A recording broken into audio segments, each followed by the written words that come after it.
Nation. Welcome you guys to Crisis on Infinite Rants. I'm Stefan. Brandon. Today we're going to be going over what we think makes a relaunch successful. 100%, man. And happy new comic day to everyone. Hope everyone got their comic books, and I hope everybody got a chance to check out Knighted #1 by AWA Upshot. Super great people, great creative team, Greg Hurwitz, Mark Teixeira. So you got some classic Marvel writers from the early 2000s coming in for this amazing superhero story. Not cliche at all. It was very organic. It was basically a prologue to the origin, lots of setup, lots of great relationships. Definitely check out our review on Weekly Wrap-Up on Monday, all right, or the post that I threw up today.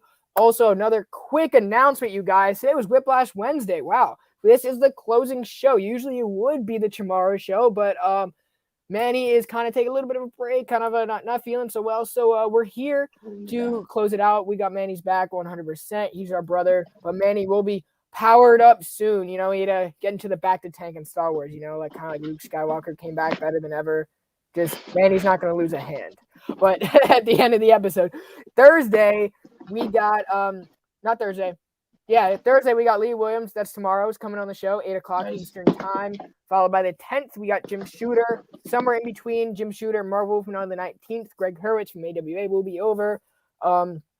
Again, make sure you guys follow AWA. Their links are in the description below, as well as everyone in the PCP Army Bad Batch. And other than that, we have James Mateus coming on the show soon. And we have merch. So if anyone is interested in some merch, we have hoodies. So you can get the gray ones, such as this, or you can rock with a white t-shirt. Or, oh, that's not the right angle. White t-shirt. My earbud's getting stuck. Or we got the black hoodie. Unorganized, because I was showing it off the other day. Got a black hoodie and a black t-shirt. Multiple sizes, so any size you want. Double XL is available. I've got some questions about that as well. If you want one, just DM me on Instagram, Comics Kings in the description below. Working on getting a Google form set up, working on finding a better way to get merch out. But right now it is out. If you are interested, shoot me a message. We'll get them out to you guys. Super cozy, teaming up with a local store in my area, helping them out, supporting that small business. So everything, all the proceeds that goes back into the channel. So it helps us kind of get better lighting, better streaming services, so that we can keep producing the best content that we can for you guys. The merchandise, dropping merch is a huge step forward in my eyes. It's a big thank you as well, because it's you guys have encouraged us to keep going every day, day in, day out. And this is like our little return for you guys. You know, saying that, hey, we are going to work harder, right? We're going to keep working harder every day to bring you guys the best content. We look forward to seeing you there every step of the way. As always, with a lot of people in the chat, we got Fable in here. What is going on? Happy new comic day. Happy Whiplash Wednesday. The Blame Fable show returning this Sunday, 6 o'clock sharp, with Missing Link and Big Herm. We got Jeremy in here tailgating. What's going on, Jeremy? Get them to 1K. They're at 950 now. Eric, what's going on, brother? We got Connor in here. How's your day going? We got the man, the myth, the legend, Tomorrow Cinema. We got Caroline in here, who was just on chatting with the comic community with Travis. And she is a Darth Vader fan. She says she liked Afro, but we know that's not true. Or at least in my eyes, that's not true. But let's see who's in. We got Darth Timo in here. What is going on, sir? We got the man, the myth, the legend, the X-Men king, Chet Scotland. How is it going? Timo, what's going on? And we got Biggie in here, and we got Biggie right here, and we got Vindicated in here as well. She can't have Afro without Vader, exactly, especially because Vader almost killed her in War of the Bounty Hunters. So talking about events, or not events, talking about relaunches. Starting it off, Link, what would you say is the most important step when you want to relaunch your company or your industry? I think you gotta, like, sounds cliche, but you have to mix in a little bit of the old with a little bit of new. Like, right. Keep something very familiar about it, but give it like a fresh coat of paint, just to sum it up. 100%. So a lot of times companies use relaunches mainly because sales are either dipping, or their intended plan is no longer there, or they have a reason to utilize certain characters. Again, they're just coming off an event and want a fresh start. Relaunches kind of got started with this after Crisis on Infinite Earths was basically the first biggest relaunch. What that did, it killed some characters, and it basically introduced a new way of thinking. It introduced the multiverse, right? Yep. In DC Comics. And what we got out of that, we got Wally West being the Flash. We got no more Supergirl, no more Barry Allen. We just got a new way to tell stories. You got trade in pins for raw. So nowadays we saw probably the most successful relaunch, I would say, was the New 52 with DC Comics. What that did was it was a way for them to attract new readers by erasing, not really erasing, but restarting their history, because Barry Allen went back in time. We used the event Flashpoint to reset the universe, and that brought us with the New 52. Every character had a fresh slate, right? So you can erase a lot of those user histories. Initially, it was great, right? You got a lot of new readers coming in. This is their first opportunity to really be on board with a Batman ongoing by Scott Snyder, or a Justice League, which started off with most of the original team, with the exception of Cyborg, obviously, because he wasn't introduced until 1984. 84, right? Yeah, 83, 84. 83, 84. And that pushed DC forward. With that, gave a lot of new readers. And I know one of our other co-hosts, Bryce, that was his first big event. So that was great. And it brought in a lot of newer readers. What didn't work was down the line, it didn't really last. So two things that need to happen when you are relaunching. Publishers, such as, let's use Dan DiDio, because we're talking about the New 52. Dan DiDio needed to be on the same page with Jeff Johns, Scott Snyder, everyone who is making the New 52 happen, to continue that progress and to have more of a editorial plan going forward with where they wanted their sequences. Okay.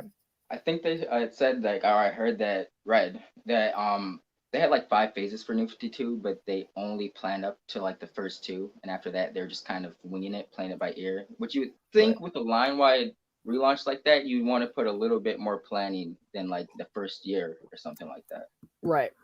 Especially because a few years later, we got Rebirth, which is basically saying we can still have the respected history of the legacy characters.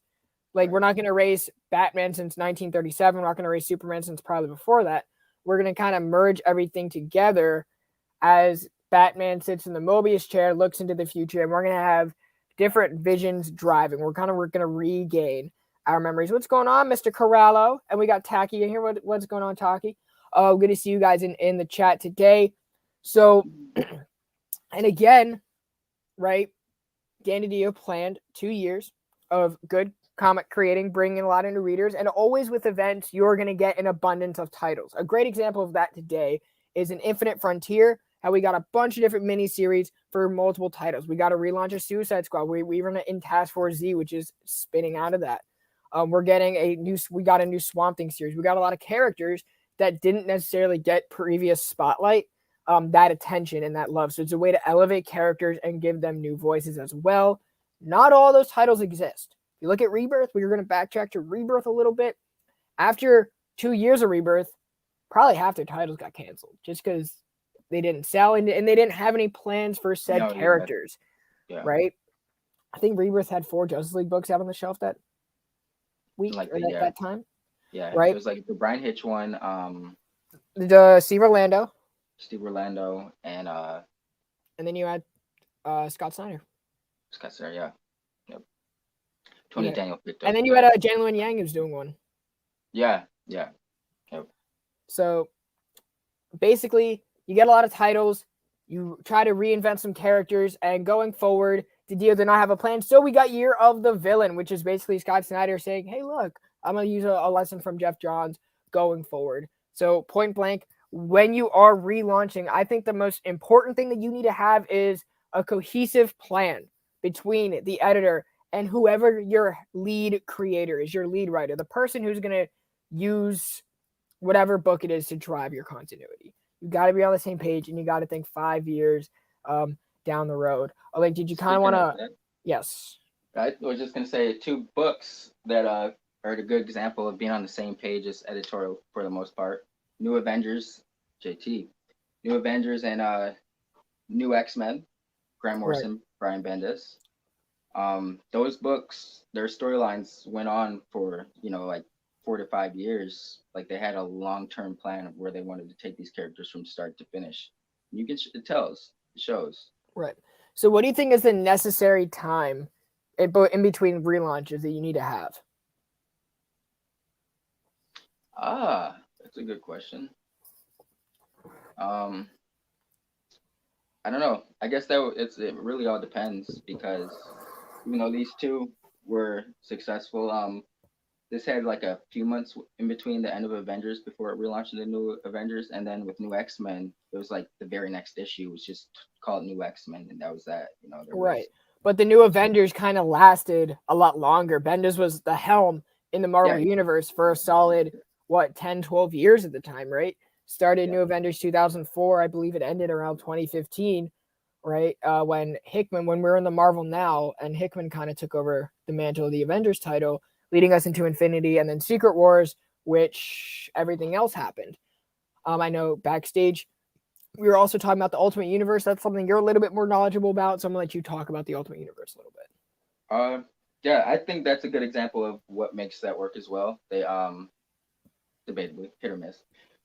But they took Ultimate Spider-Man, of course, that's the easy answer. He took the core of what makes Spider-Man works and just updated it for modern audiences. Made everything, the language a little bit more modern, how kids talked, what they were into, what Peter was into as a kid, as opposed to the 616 Peter. Um, I don't know. I hear a lot of I've just learned recently that there's a lot of detractors or people who weren't necessarily a fan of the Ultimate Universe. Which we learned last week. Yeah. But I think it hit its mark, and I was one of those readers who was super. I was grabbing every Marvel book at the time. I was in high school, so probably the target audience. But Right. I think they did it right. They kept it a small, cohesive line. It's like putting sometimes everything doesn't have to be a new idea. If you can put a spin on an old story or something like that, that works as well. They did a lot of that. Yeah. Uh, they also had hot writers and hot artists. Like it's not you're not just throwing anybody on there. Like there's a lot of consideration initially into who was going to be on the ultimate book, creative wise. Right. And one thing that I'm kind of noticed with both Marvel and DC kind of doing their relaunches, Marvel relaunched a little bit after their whole legacy stuff Yeah. 2 years back. And that's why a lot of their issues now, like Captain Marvel, are in their mid 30s. Conan is now in his like kind of what? I think he's on like the 30 now. What's going on, Brother Joe? And what is going on, Big Herm? Big Herm had an excellent show just not too long ago. Make sure you catch the rewind if you missed it. Also, make sure you go back, catch Nick Comic Culture's video, who did his haul video again from Toys and Cadets. So make sure you guys check out all the Whiplash Wednesday has to offer. But with today's comics, I feel like they weren't necessarily like, okay, we're just gonna give jobs out because that's all we have. And I feel like stories from those relaunches were very much it was everything is for sales. No matter what, companies want your money. Marvel and DC, they want your money at the door. They don't really care about pleasing you 100% if it means that they're going to get your money first. Money talks, right? So if you're buying a book, right, let's say Immortal Hulk, right? You're buying Immortal Hulk, it's best seller, they're going to keep it going, right? Even if the quality isn't as great, which it wasn't during like the mid 30 issues, but long term, it was their best seller for going on 3 years. That's unheard of for a Hulk book, probably since Planet Hulk, World War Hulk were around. But back to my original point, kind of felt like they were throwing darts at the board, saying, "Hey, like we have these creators, let's just throw them here, here, here, here. See what lands, see what misses." Right? Jason Aaron never really written a team book before going on Avengers, and we're still kind of in that is this ever going to be something era? Yeah. Right? And at this point, Marvel I feel like Marvel especially is afraid to pull the plug and do a full house cleaning, right? And I think now would have been the best time to do so. But who would they? Well, I mean, they don't really have a staple like they used to back then. I think you have a staple. I think Al Ewing is a pretty good staple. You obviously need to have somebody who is knowledgeable about how the universe works and has a plan. And Al Ewing has kind of showed us over the past few years, hey guys, I have a plan, I have a lot of crazy ideas, but they work. Right? Or not only do I have ideas for me, I know how to get other writers to talk to each other, like a Captain Marvel coming out of the pages of Immortal Hulk from time to time. Right? Look at the Gamma Force or the Gamma Flight book, right? and look at how everything kind of merged or kind of talked to Empire. I know you don't think that was the best story, but at the time Empire was coming out, all of the other books are kind of talking to it, which means that it was kind of a successful event. We're talking about his Ultimates, which was another great project that he did. High powered concept with characters that needed the spotlight. And when you are doing a relaunch and you are a stapled writer, your job right now is to use characters like America Chavez, characters that you know that are going to lead the next generation, interacting with legacy characters such as Black Panther, or even I was going to say Brie Larson, but Carol Danvers. I don't know. Every time I just think of Captain Marvel, just Brie Larson pops in my head, which it's not a bad That was thing. a nice lineup, though. I dug that Blue Marvel, Right. Monica. Right. 100%. Going back to the Ultimate Universe, what that did, you had a lot of legacy creators. You had Mark Bagley pairing up perfectly with Brian Michael Bendis. You had Mark Millar and Brian Hitch. Mark Millar was obviously a more critically acclaimed writer than Brian Hitch was a critically acclaimed artist, but they worked really well together at the time. Was it Andy or Adam that was on X-Men? Andy, I believe, was on X-Men, or no, it was Adam. I always get them confused, but you know, they were legacy artists coming on the X-Men book with Millar, who was just right. Plus, coming off Batman at the time with Grant Morrison, which really freaking drove everything. And I think it takes. I think when you, what makes probably the most successful relaunch is building excitement. You have to build excitement. People have to be open to it.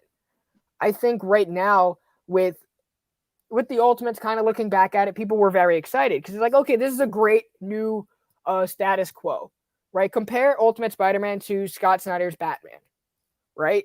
What did they both do that no other relaunch ever did was bring in newer readers. Yeah.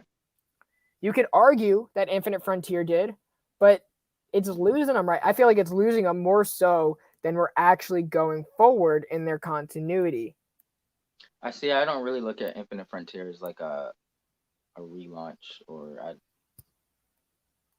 maybe it's because nothing like that's ever really been done before. But I think it was more like a branding instead of an actual relaunch. Like this doesn't work. And it's another universe. That's not necessarily a relaunch. They're just So what was going on with DC at the time was they're supposed to be going into 5G, led by Dan DiDio. What that was supposed to do, what 5G was supposed to do, it was supposed to kind of freeze time, I guess, and solicit certain characters into certain ages. How do you ensure that Batman is going to be, let's say, in his DKR time, an older Batman? You have to make Nightwing a leader and a prolific character, right? Because essentially Dick Grayson will always make Batman a certain age. Same thing with Wally West and Barry Allen. Same thing with like Tim Drake, right? Certain side characters we've spoken about many times solicits your legacy characters into an age group. That way, if Miles Morales is ever a grown-up, Peter Parker better have gray hair coming down his head instead of red. So essentially, that's what Dan DiDio is saying. But with DC, he wanted to create a newer Batman, a younger Batman, as we kind of went back in time, headed by John Ridley. That was supposed to be the main Batman title. Dan DiDio, no one really liked freezing time because then how do you get out of it, right? What are you going to do creatively that doesn't scream career suicide, right? So a lot of the creators kind of spoke out. Dan DiDio was gone, and now we are still going into 5G. Pages are drawn, concepts are already being worked. So now we have to have future state, which is basically getting rid of pages we can't use, right? We're going to freeze time. That's what 5G did. 5G froze time, and we looked into the future and a possible future, right? After the events of Death Metal, which was the big event to cause this relaunch, basically introducing, okay, we're not just a multiverse, we're an omniverse. If you really want to dive into the difference between that, go for it. But basically, there's not just one multiverse, there's multiple multiverses. What is going on, Bryce? We were just talking about Bryce not too long ago. Station. But following 5G, we're in Infinite Frontier now, which is basically everyone knows about the Omniverse. Something happened. We all know that there are different Earths, different Omniverses, and we can communicate between them. What is going on, Carlito? Hope you're doing well, my friend. Haven't seen you in here in a while. Welcome, welcome, welcome back. So, a lot of drama. When you have that kind of drama between your creators and you, as fans or as readers, we kind of know we can kind of see when a company has that kind of cluster, and it's very unattractive. Why isn't Infinite Frontier working the way it should? It's because fans weren't as excited for it. DC did a very, very bad job. When they went to relaunch Superman with Brian Michael Bendis, they did a very, very bad job at marketing. Yeah, they did. I was almost gonna ask, like, do you think the reason why stuff like New Avengers, New X-Men, the Ultimate Universe was successful is because they let the creators do what they wanted without interference? Yes. But then you bring up Bendis and Superman. I felt like they let him do what he wanted, and that I think you need to have. Well, here's the thing: when Bendis crossed over, they gave him too much trust because he really wasn't working in DC for a very long time. They said, "Oh, you know niche characters in Marvel? Let's give you Superman and see if you can use niche characters in Superman's universe to build this grand story." right. Bendis said, "Sure," and came out in an interview and said, "Yeah, I know I crossed over what Josh Williamson is doing, but he should make room for me to come in." And he said that in an interview, right? So I don't think that necessarily there's always a limit, which we talked about last week, over how much pull a creator should have versus editorial. I think when you're going for a clean slate and a modern interpretation, that's best left off to a young writer and a veteran artist, or vice versa, so they can kind of take the legacy that they were working on prior and the fresh example, like Ultimate Spider-Man. We talked about the Ultimates, which are some of my favorite stories to this day. DC books are better than they've been in overall, but their marketing was so terrible, people were missing out on so many great titles. That's basically what we said in a nutshell. What is going on, Travis? Again, make sure you check out Chatting with the Comic Book Community today, featuring TM Nerdy and his special guest, Caroline Comics from You Promise Me Comics. So make sure you guys check that out as well. Yeah, with new X-Men, I haven't read it yet. I have not read it yet. But Batman and Robin was a great example of kind of relaunching a Batman title. Yeah. And elevating the status of Damian Wayne, right? You go in with a mission. Both the creative team and the editor is on the same team, right? Which means that they are both working together to drive a story. Not, okay, one editor saying, okay, I have to do this, you have to include this. They should already kind of be on the same page. And if there is a business decision saying, okay, throw this person in there, it should never be something that'll throw the story through a loop. Right. I don't know if Aging John was a Bendis decision for Legion of Superheroes, or that was editorial. I think it was Bendis. I'm leaning towards it being a Bendis decision. He wanted Superboy in the Legion of Superheroes, and I don't know. Maybe he just thought it'd be easier to have John make that transition, even though you have someone like Connor, who's around that age. I feel like Bendis. Here's the thing about Bendis is he was using such dated references, and yeah, it was Bendis. Yeah, see, I was leaning towards that, but I don't want to assume anything because I think it's still very early in because usually we don't know about these things until after the fact. Like we're just now finding out about what really happened with the Dio. So I don't know. Cool. Like right. There's nothing on that book I really think that was not Bendis Superman wise. I think that's everything he wanted to do. And they just like, hey, you're Brian Bendis. Go ahead. Right. You really want a Morrison book back in DC? Well, you had Superman and the Authority, which was a great Morrison book that was already drawn in 5G. I think Morrison also did Green Lantern. That's very bad. Very. It was not. He tried to go the complete opposite route of Jeff Johns. Oh yeah, I feel like that was him just saying, "Yeah, I'm gonna be petty about everything I'm doing, and and just screw you over." So if you want a Grant Morrison book, I would point you in the direction of reading their Batman. I would point you in the direction of reading their Justice League. Those are two of my personal favorites. I would also Also try to check out. I've heard Animal Man was really good. Yeah, Morrison did a great job on Animal Man.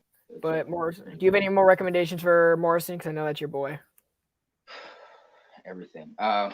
Easy. We Three. I loved We Three. If you ever read that, a lot of him and Frank, a lot of Morrison's and Frank Quitely's team ups. I'm a big fan of. Doom Patrol. Joe Corral is telling you guys to read Doom Patrol. Go read Doom Patrol because Joe Corral will not like many books. I know I'm Station Joe. Station Joe. It's like everything is the correct answer. Oh, how do we miss All Star Superman? Everything. Okay, yeah, everything. We got it. Everything. But kind of going back, what do you think is more beneficial?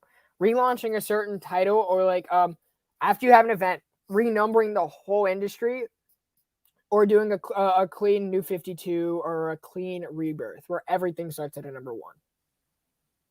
I don't know. I mean, it's hard to say. That's in new number 1 always appeals to more newer readers. Even if you're not a newer reader, it kind of feels you like, oh, it's a jumping on point. It's a fresh start. Right. But then New X-Men was in the middle of the hundreds and it relaunched and it was fine. So maybe that's a specific case, but I'll have to check that out. What's up, Aggressively Relaxing?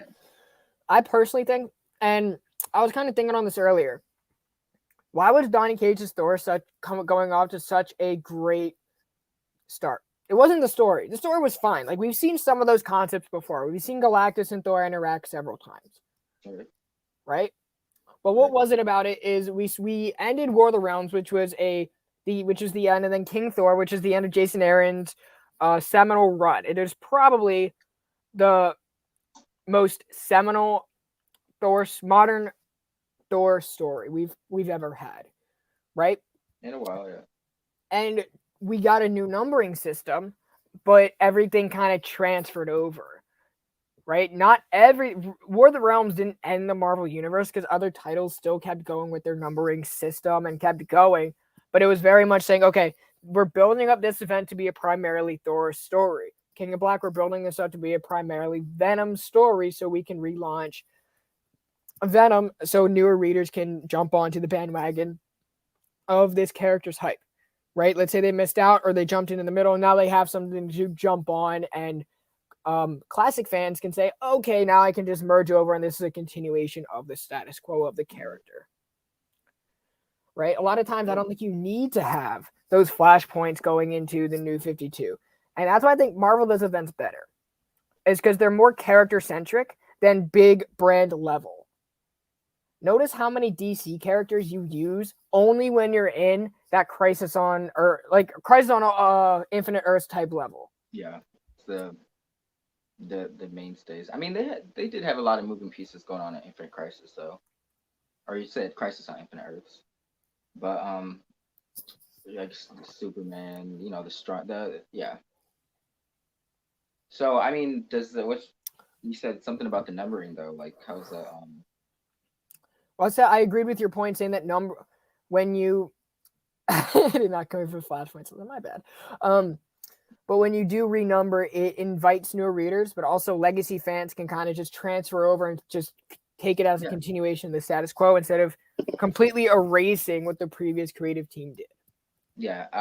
To be honest, the new numbering gets confusing after a while. I think of like Captain Marvel, and she's had almost a new series every year since 2012. She's got like 5 or 6, but that was 9 years ago, and she's had 5 to 6 different series come out. That they're not all named different things. Like it's Captain Marvel. There's like Captain Marvel Brave and the Bold or something like that. But it's like, you tell someone to go look up, oh yeah, Carol Danvers met Star in issue 7. And you're like, which volume? Like it gets confusing. Was Hush a relaunch? No.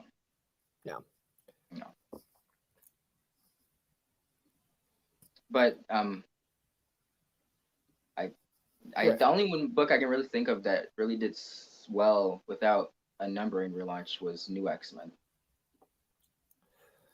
See, Checkmate is a story that was a continuation of Event Leviathan that never sold, and Bendis was promised a part 2, and this is his part 2 of Leviathan that just no one cares about because it was such a dud.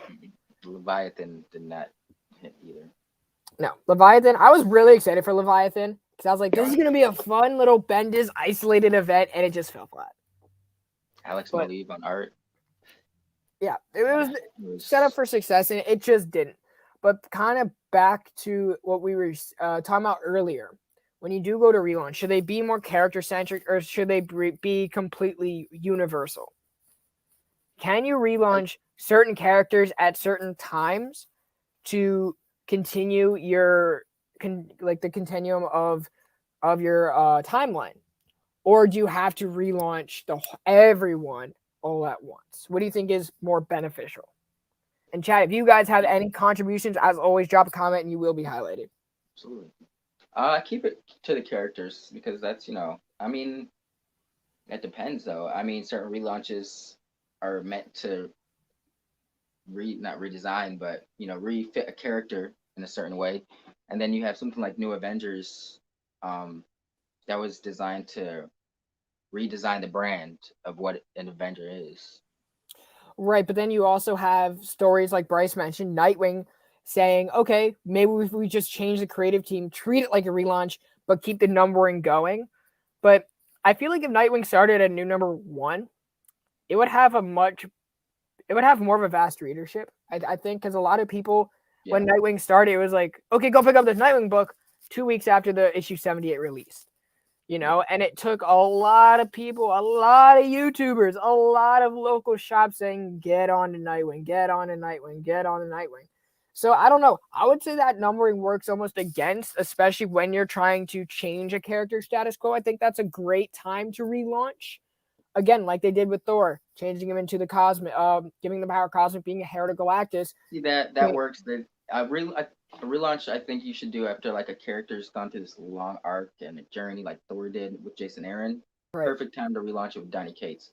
I think it might have worked better with Nightwing as well because he had just gone through all that bullshit of what was his name? Rick Grayson, Amnesia. Like he had a good run. So relaunch that like button. Yes, sir. As always, make sure you guys like, subscribe to the channel. So like we were seeing, obviously you're gonna like and subscribe. If you guys want merch such as this, make sure you shoot me a DM. We are selling them now. Again, everything goes back into the channel. Kind of mentioned that earlier. So if you want the whole spiel, make sure you check out the video posted on Instagram or check out the replay of early on in this video. But I'm actually really surprised that Spider-Man didn't get relaunched after, which means that, so what's going on with Spider-Man? And Herm was kind of talking on this earlier. What's going on with Ben Reilly is they're using him to build something because they just had a Spider-Man run that was full of classic narratives coming back to bite you in the ass. It really was a dud of a thing. What doesn't work with Ben Reilly is you're taking a character that was so event-centric and you're kind of retelling it in a way. So that has me a little worried. But because they're only using Ben Reilly until they get to number 100, and then they're going to relaunch the title. Oh, with Peter Parker? With Peter.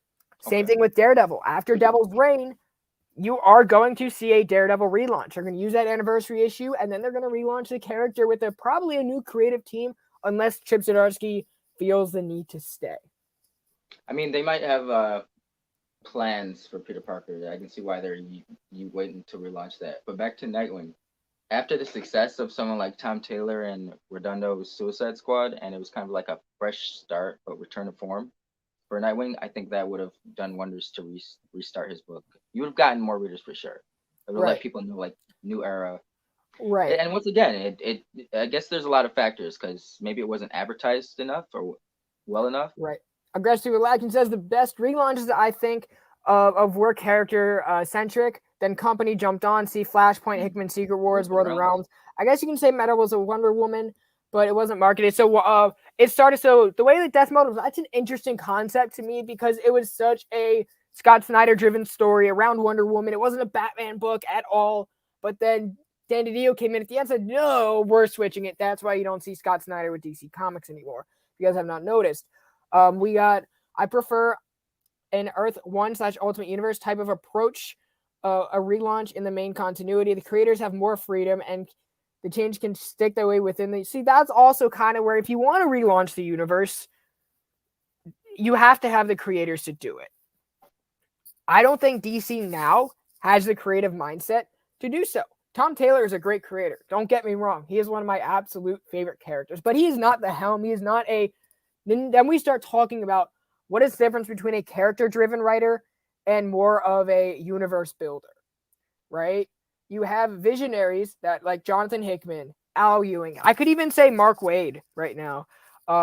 At sometimes Scott Snyder, Jeff Johns, who can have that world building that involves every character. Yeah. Donny Cates, I would say. I would say is stepping into those shadows. Chip Zdarsky, not a big bombastic event kind of guy. Like Devil's Reign's not a big bombastic event. As much as I want it to be, it's not. It's a very isolated Daredevil event because you don't see anyone crossing over into the pages of Daredevil other than the ones Chip Zdarsky's had to pull his teeth out to get, which were only Iron Man and Spider-Man. But, you know, I don't think that Joshua Williamson is that writer. I think he's a better character-driven writer, but they didn't have anyone else. So they gave it, oh, you've been here the longest, here you go. So you have to have the creative team to think like a Bendis and a Bagley would, or to think like a Millar and Hitch, or even like followings, even like a Hickman. Okay, these are the characters I want to build while creating this bigger story. And these are the creators I want to have on my team. Right? I mean, that depends on if you're trying to do the line-wide alternate reality relaunch, like 52, New 52 and the Ultimate Universe, or are you talking about like a rebranding type of thing, like the New Avengers, New X-Men? Like those changed up a lot of things to those both books, right. But they were within the same universe, and it, right. You know, wasn't. They wouldn't do too many. So, you know, I wouldn't see the need to do something like New Avengers in the Ultimate Universe, because it wasn't drastic. It was just kind of shaking shit up a little bit. So, I mean, that really depends on what you're going for. You going for like an epic line-wide relaunch, or you just going for like a rebranding of a book? Right, and I guess the Ultimate Universe is the last time Marvel's done something like that. So far, DC's done it like 3 times already. So when you're comparing the two, I would say Marvel, as of late, has been more character-driven in their events. Talk about Empire. They are very driven for Wiccan and Hulkling and for the next generation of characters. I know you hate it. I know you don't. I don't hate it. But when you say it was character driven, I don't think it was really character driven. That event was just to establish Hulkling as the Kree. That's character driven. It really didn't focus too much on Hulkling or Teddy's insights and what he, you know, it was trying to be too line-wide. It was to elevate the status of a character that needed an elevation in their status. House of M elevated a bunch of characters, but it still had a point of what was going on. Like it was playing with a lot of character relationships, like Wanda and Magneto's relationship. Her being so powerful, you know, like people had always kind of talked about through the years, like, geez, how powerful is she? They're finally going into that. That was a ramification of her being so powerful. But this one was more like, okay, how can we play out? What can we do with the heritage that is Teddy, and also kind of bringing certain stories that were classics, kind of to light, kind of to relevance, okay? Because my main problem, Empire. Not to cut you off real quick. There's no. It's just they now announced it. There was really no lead into it. That's because there was Incoming and there was Marvel Comics 1000, and then we went into the pandemic. You don't remember Incoming? I'm the only. I know. I remember, but that was a one shot that touched so many books. Like it, you know, you could have read that and got a bunch of different meanings. Well, that's because you didn't read Young Avengers, Bryce. You didn't read Young Avengers. Read Young Avengers. Check out our review on it. Spencer's Run did so much house cleaning for other writers to now have fun with Spider-Man without a weird baggage and the devil's interest. Yeah, but was that even necessary? Do we even need it in the first place? Because if you look at Marvel's like trying to get you to forget about everything he did. So, hold on, but maybe they've got a gripe with him because Marvel did the same thing to Morrison when they left after New X-Men. They're like, retcon it all. None of that makes sense. They tried to retcon so much of his run, but here's the thing with Spider-Man's run, or Spencer's run with Spider-Man. We've talked about it many times, so I don't want to spend too much time. But it was like, okay, Kindred was a dud. I know it was a dud. So what can we do? And let's make you forget about your least favorite part about Spider-Man's history, right?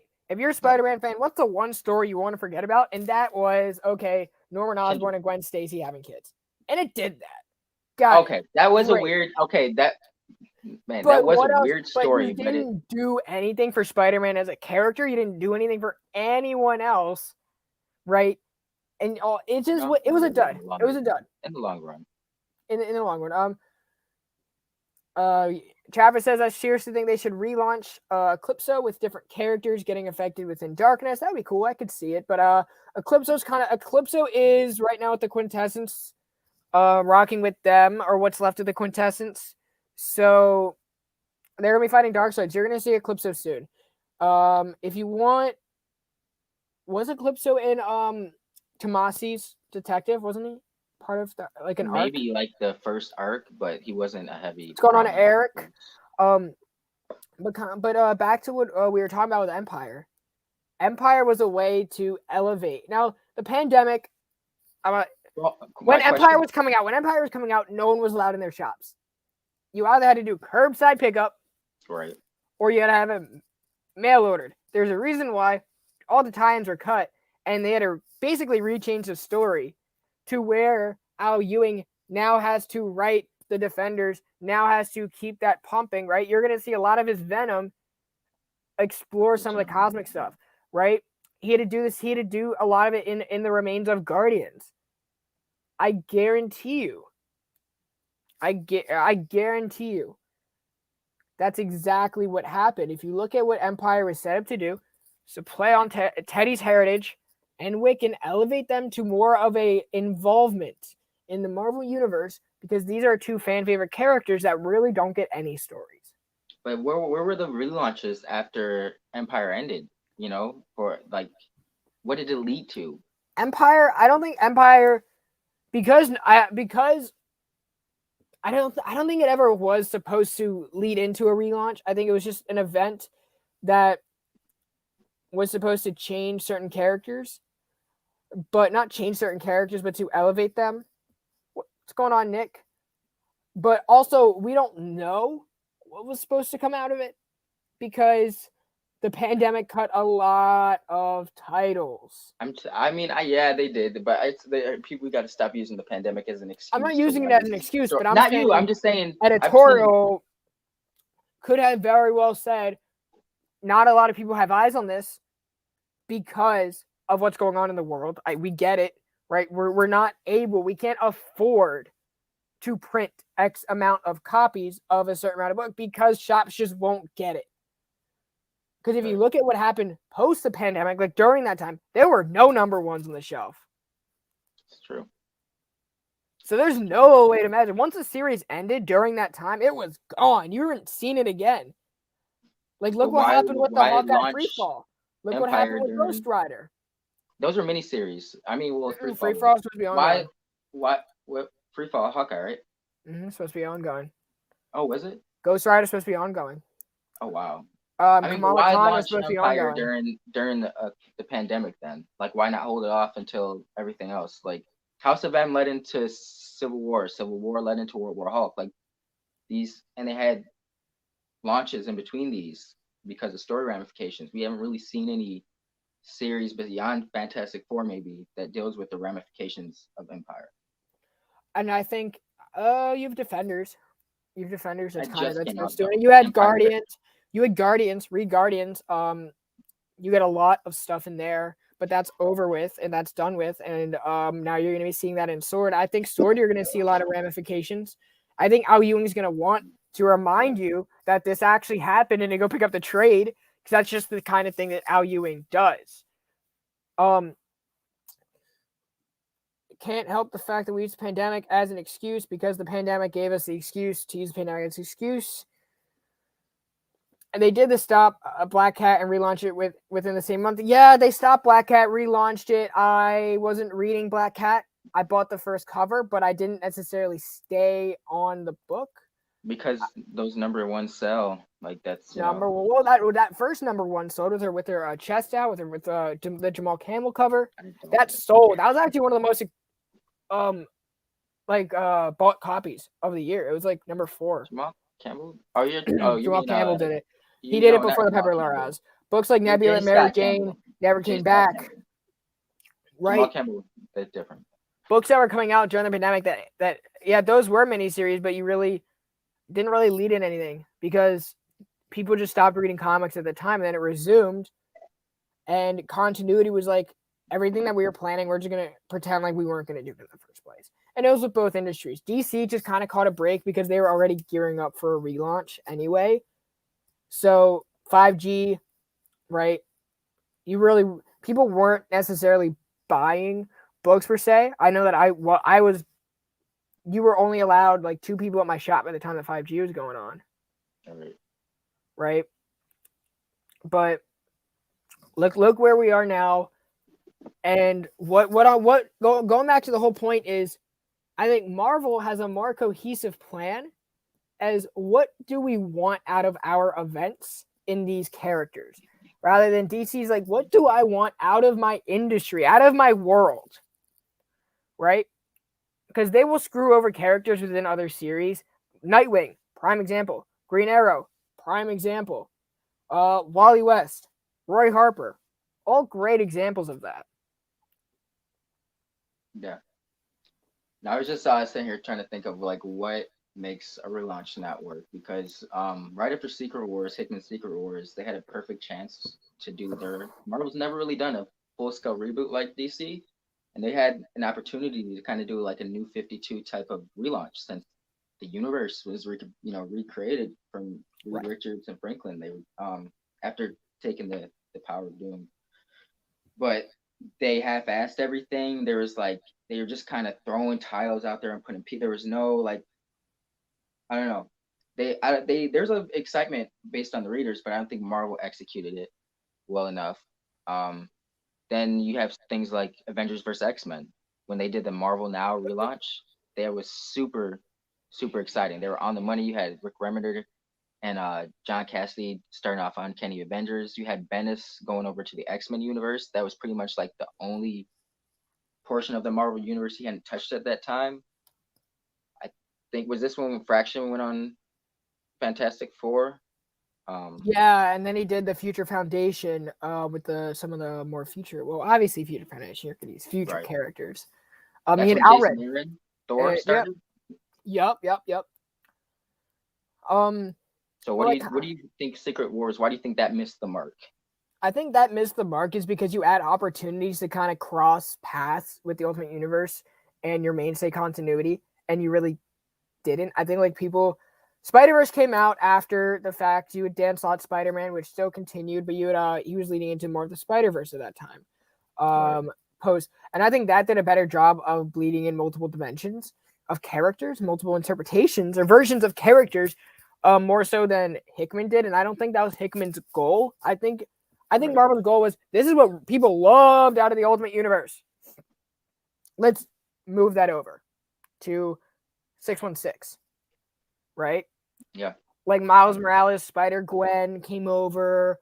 Who else came over from that time? And it was kind of a way for them to say, okay, now we have younger characters. We can use those younger characters, but we're going to immediately put them on our mainstay books. It's basically like Naomi being on the Justice League. I think that was another miss because it's almost like at the time, people were so dismissive of the relaunch because they just made legacy characters take a back seat, which is great, fine, but it was so all of a sudden, it was like, boom, right? Wade's all different Avengers had like Kamala, Miles, Right. and Sam Alexander on there. And here's my question. What's going on, Nicholas? Wouldn't that be a better time for them to have done Champions? Yeah, starting in like 2013 rather than 2017 or 2016, whatnot. Wouldn't that have been a much better time to say, hey, maybe that could be our next Young Avengers instead of meshing characters that aren't really developed onto the forefront of our. Sorry, I'm hiccuping. I thought that was odd. Yeah, right. That that's what I'm saying. Like they were just kind of throwing stuff together at that point. On paper, of course you want like Iron Man, Jane Foster Thor, Sam Wilson Falcon, Miles Morales, Kamala Khan. Like, they're all going to be on one team together, but there was really organically, no story wise, there's no reason for them to be a team. It was like they just put everyone together, and hopefully a writer understands these modern interpretations of all of these new people. Yeah. It's like no, we don't care about that. I think a great thing of kind of why this character is going to be successful is Riri was in the pages of Iron Man before getting her own series, and she was Ironheart, never ever kind of stepped out of her own shadow. I think when you are relaunching your industry and you want to push these characters, they're better, let's say, in smaller dosages, instead of doing a whole Batman Who Laughs type thing and they're in every single book, right? Yeah. And it's no good. Right? Imagine if they relaunched who's a very popular character. Let's say when they relaunched Jane Foster. She appeared in Doctor Strange, Spider-Man, Captain America, almost every book you can name. Would you get exhausted of the character? Yes. Yeah, we're saturated. Batman. Right? I think that if you are creating a newer character, start them small, get that fan base, and then grow that in their own series, maybe as well in a team book, where you can combine them, where they're not doing too much, where you can just focus on these characters growing. You don't have to tackle no Galactus. You don't got to tackle no Kang, no Korvac, no, name a villain, Loki, name an alien, Dr. Doom. I think people like Kamala and like Riri and Miles, they are all successful is because they had a chance to develop their own voice before being featured here, there. It's not just like new character. Right. We're gonna have them pop up in every book. Right. Even Jeff Loeb, Nova, Sam Alexander series. Yeah. He got. But what's my opinion on how they're handling Yara Flor? I actually enjoy it. I think it was very exciting to see her in that alternate future, which was Future State, and then kind of when she came in, I know we were supposed to see more of her. Being that the book got severely delayed because Joelle Jones has a life and was the only one writing and drawing it, but now we've mellowed and the book's coming out somewhat regularly.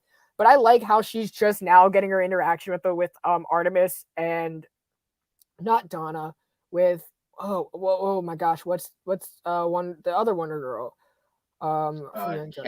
Cassie, right? Cassie. I think it's great that now, after the character kind of got established a little bit in a mini series, a few issues into her own, and now we're getting it. Now we're kind of getting that interaction with where she wanted. Because it's like it's building up that anticipation. It's like it's going to happen. Eventually, down the road, it's going to happen. Yeah. I actually compare Yara Flor's treatment with what they did with Old Man Logan, and kind of we know the claws were going to come out.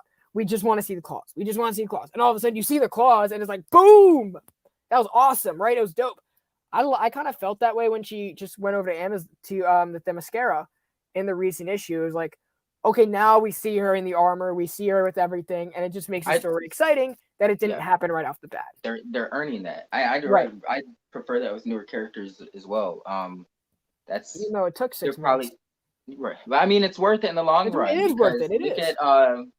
Look at Naomi. That started off well, but Bendis tried to shoehorn her into all these. She's in the Justice League, bro, without even earned it. Like, no matter what you say, we haven't seen anything to make her, as readers, to really like, oh yeah, she's there. She should definitely be on the Justice League. Oh yeah. After how many characters are not in your freaking continuity? You don't have an Aquaman book, you don't have a Green Arrow book, but you have Naomi running your fucking Justice League team. Oh, get out of here! I'm sorry. But that's what I'm saying. Maybe if it was because her miniseries was just an origin, like it really just ended when we're starting to get to know Naomi. So that's a wrong way. No cutting onions today, Bobby. But I think people who read books like Yara Flor, Old Man Logan in trade kind of miss out on that kind of anticipation experience, right? Especially books like you kind of miss it. When there is a new character, I always like being there on jumps. You can have that anticipation, and then you can look back and be like, wow, this is how far they've come. I mean, but with Old Man Logan, his anticipation isn't necessarily tied to being there right now. It's like you said, you couldn't wait for him to pop out the claws. Like that happens at the end of the story. Like that I more, didn't really, so you I can didn't get the really. same experience. I mean, I didn't really see Future State as Yara Flor's full glory because obviously they're not going to put something in that may or may not happen. I think it was more like, this is why you should like the character. Boom! This is what you want to like about the character, and then it's showing us more so how she got there and how she's able to use her personality that we saw in Future State to interact with the modern world. That's exactly how I took it, and how can we grow her character once she's in the modern world? I mean, and then you got to think about the context of time, like just Yara's essentially just been introduced in this last year. So, though you may feel like that, Trav, like it's taken forever for her to become Wonder Woman, there's a lot of people who would be pissed off if she just came out of nowhere. And it's like, this is the new Wonder Woman. She just came out 6 months ago or 8 months ago, but she's the new Wonder Woman going forward. Like, you want readers to kind of grow with her. Yeah. Get to know her a little bit. Like, Harry Potter, right? It's like, and Harry Potter, he didn't become the Quidditch captain in like 2 books. You guys got to see his role built up. You got to see his relationships. He didn't learn about Voldemort until more so like later on of like what really went down. So X-23, good, perfect example. X-23 is a perfect, yeah. She didn't come out the gate getting called Wolverine. It took some years, and now that she's referred to as Wolverine, no one minds because she's earned that. Like, I know a few people that mind, but they can. I'm always going to call her X-23, but I do not mind her.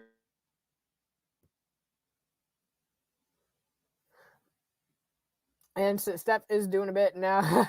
I think people would have an issue with it. I'm enjoying Wonder Girl. Yeah, Wonder Girl is a great title. I think what what were we talking? What were we just talking about? I don't know where he is, but I think that threw me off. That's never happened before. Well, what were we just talking about, Chad? Someone remind me. But we were talking about characters like Naomi. I forgot what we were talking about. But back to like Wonder Girl. I think when you are taking your time with a newer character, I think it is necessary that you do have that patience instead of just throwing her in. If we just saw her come in and she's Wonder Woman, not great. We were talking about X-23. Thank you. Oh wow, now I'm like the center of attention. Now that we are talking about X-23, so I think a lot of people. Tom Taylor was the one who did the all-new Wolverine. There he is. There's the myth, the man, the legend. Welcome back to the show, man. You were dearly missed because I had a huge brain fart for like that period of time. But no, I was just saying I don't mind Laura being. She gets to slide with it. She's earned that, Right. Characters have to earn stuff. Miles earned his Spider-Man. Just how it is. Right, and I think when you are doing a relaunch, you have to be open to that's a prime example of we're thinking years down the road. We're not thinking of where will they be in 2 years, thinking, okay, what can they grow into and how can they learn from legacy characters now, kind of taking the reins so that when the time comes, should it happen, right? Because now when you do get to your event, let's say you want to remove a character like Wolverine, you still have Laura to kind of take up that mantle. Let's say you want to get rid of Steve Rogers. You now have Falcon, even though he's been there for a while, it's a new invigoration of the character, or Bucky Barnes. That's a good example when they relaunched Cap as Bucky. Man, I feel like this has been a good conversation piece. I don't think we've necessarily narrowed it down what makes a successful relaunch, but because there's a lot of factors that goes into it. Right. Clearly. You need to have excitement. You need to absolutely have excitement. You need to have a plan between your editorial and your creators. It has to be a cohesive plan. Yeah. Absolutely. Part of the excitement is your ability to create those teams. Right? What writers do you think fans will be excited for? Yeah. Right? How can you get a Bendis and Bagley or a Bendis and Finch? Right? Ride that momentum. And how do you want to use your characters? Because when the thing that I love about Marvel is I don't want to feel like I'm missing any character. Right. As soon as I don't see Aquaman and Green Arrow, I notice it and it bugs me. The moment Aquaman? Mm-hmm. You don't see him in Justice League. You don't. Well, you see him in Justice. But you don't see him in an ongoing. You don't see him in an ongoing. Yeah. Right. They have their own book now, but that's the stupidest book where they're changing roles. I said, after that. But I think it's important that you have those characters, your mainstay characters, your important characters are there. If not, you have a sufficient replacement that's just as well received, right? I obviously it won't be the same like Bucky Barnes and Steve Rogers, but at least you have a plan. Oh, They're not absolutely. just missing Yeah. out of the blue, and we don't know. Like nothing really happened to Aquaman. He's had a baby, and he's like, oh, off the tip of the I'm earth, taking a step back. right? Green Arrow, like nothing happened, and he's gone. See ya. And you're getting more of Roy Harper in a way that I don't want to see Roy Harper. Right. So when you're really cutting down everything, it's all about how can the editorial and the creative teams come together to create a story that's character driven. How can you use your events to generate more exciting stories that have never been told? Yeah. Astonishing X-Men, that was a good relaunch. Astonishing X-Men, 100%. And make sure before you guys go tomorrow, we have an interview with Leah Williams at 8 o'clock Eastern Time, writer of Trial of Magneto, person who's been treating Polaris very nicely. So we're going to be talking about that. We're going to be talking about Trial of Magneto, X Factor. We mentioned Amazing Mary Jane, so we're definitely going to be talking about that, as well as her future plans in the X office. Maybe she has something else. We'll find out then. And then other than that, we have Greg Hurwitz coming to the show, courtesy of AWA Upshot. So thank you. We are going to be talking about Knighted with Greg sometime soon. Date is to be announced. We have Jim Shooter the 10th. Obviously, we all know Jim Shooter to be the greatest editor-in-chief ever to be in Marvel, even though some people forget. Jim Shooter's awesome, so I can't wait to have him on the show. Then we have Marv Wolfman, 19th, who he needs no introduction. Teen Titans, come on now. Editor for a very long time, writer of a lot of things, creator of a lot of things. Blade, I know everyone's hyped about Blade right now. So that'll be talked about, mainly Teen Titans. And I also want to talk to these guys because they were in the editorial position at a time where talent was so successfully found, is how they looked out for talent and kind of how they were able to create these teams. I think that's something that I'm very interested in talking to them about. And then we have Jam DeMatteis, who we are launching or kind of hyping up, Ben Reilly, Spider-Man. And we're also going to be talking about Craven's Last Night, so that's like, I can't not talk about that. But other than that, make sure you guys check out the PCP Army Bad Batch for amazing content. We got Herm tomorrow with the wrestling show with Brother Joe at 6 o'clock and many other guests. I know Sam Sangle Webb is going to be there as well. And then we have the Blame Fable show coming back Sunday. Also, you guys, just want to mention it next Sunday. So make sure you guys stay tuned for that and definitely build up the hype because Fable's back, baby. Fable is back. Kind of like Hydra out from the shadows, you know. Station. But thank you guys so much for hanging with us. Again, if you're interested in merch, please send me DM. We got hoodies, t-shirts. You can get one that looks like this and rep Pure Comics King's gear. We're getting a lot of stuff coming out in the future on our end that I'm excited. We're working day in and day out. We have archives coming out this Friday. We're going to be covering Eternals by Neil Gaiman and John Romita Jr. A great jumping on point. If you don't know much about the Eternals, catch the review before you see the movie. It will be coming out at 1 p.m. Eastern time, you guys. So definitely, I was very excited about that. Me, Stefan, and Michael. It was a lot of fun figuring out that book and reviewing it for you guys. Other than that, thank you guys so much. Have a great night. Station.